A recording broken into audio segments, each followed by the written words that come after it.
Com certeza eu acho que tem oportunidade. Eu não tenho uma opinião muito forte sobre isso hoje.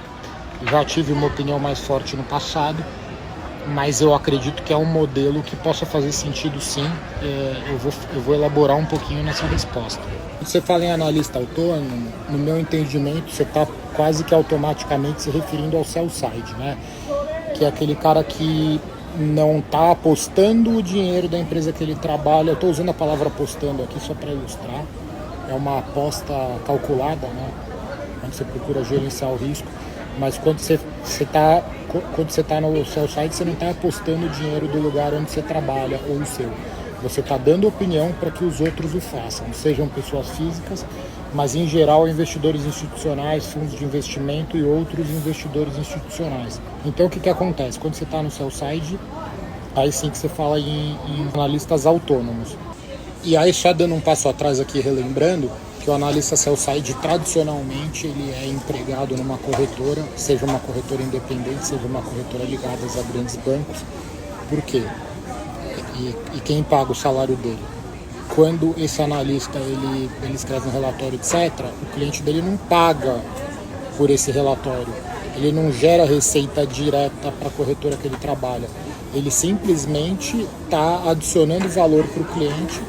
E a forma que ele é pago, e de onde vem a grana que o paga? Quando você tem uma área de research e você é uma corretora, você tem bons analistas, você vai atrair mais gente para executar ordens através daquela corretora e você vai gerar mais receita de corretagem para a corretora. Esse é o papel do analista.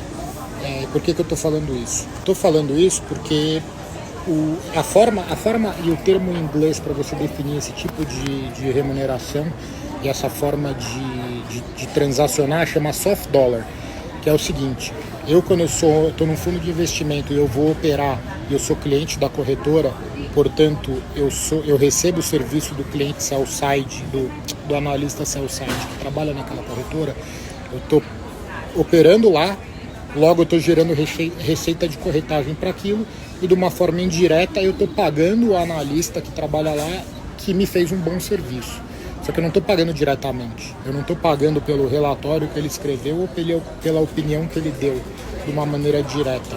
Eu estou pagando através de corretagem. Eu estou operando mais aquela corretora, executando mais ordem por lá, porque lá tem um cara que fala coisas que são importantes e me ajudam a tomar decisão de investimento.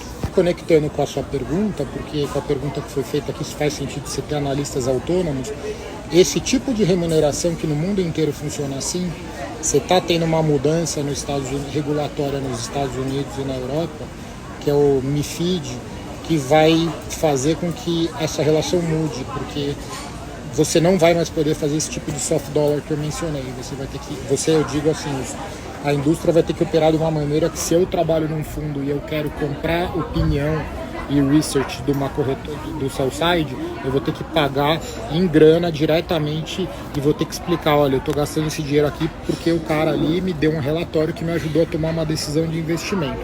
Isso aí é o que eu chamo de um tailwind regulatório, né?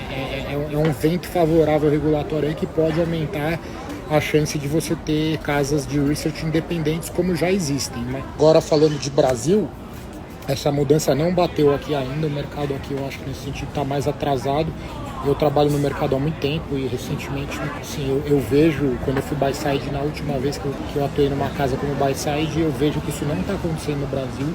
E primordialmente, quando você está muitas vezes os gestores, os caras mais sênios, os portfolio managers, são caras que já são de uma geração, aí não são garotos de 20 e poucos anos, e tem um hábito, já uma maneira de operar. E assim, aqui no Brasil, essa mudança que eu me referi de você não ter mais soft dollar ainda não está acontecendo. Então, assim, as oportunidades de você ter um vento favorável aí regulatório para surgir analistas independentes, ele é menor do que em outros lugares do mundo. Aí, só para concluir, dito isso, você tem duas maneiras de ter analistas não ligados a grandes corretoras. Você tem casas como, por exemplo, a Empíricos, a Eleven e outras, a Suno, que vendem research nesse formato aí e não tem uma corretora atrelado, mas você também tem uma outro tipo de oportunidade que aí sim é bem incipiente no Brasil, apesar de já existir uma plataforma ou mais que uma que faça isso.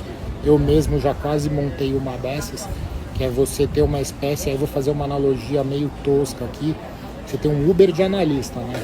Então, assim, o cara, para ser analista sell-side, ao invés de ele ter que ser empregado pela corretora do Itaú, ele vai conseguir mostrar o trabalho dele nessa plataforma e vai ser remunerado conforme a performance dele, conforme até a quantidade que os clientes estão consumindo do que ele escreve, do que ele produz. É isso. E eu acho esse tipo de oportunidade pode ser interessante para um analista que está querendo começar, não conseguiu se colocar numa casa boa. E aí, voltando, o que eu sempre falo para vocês, se você realmente está com fome e realmente quer ser analista, você tem que começar a ser analista antes de estar empregado, né? Você tem que mostrar que você quer fazer mesmo e aprender a fazer o trabalho.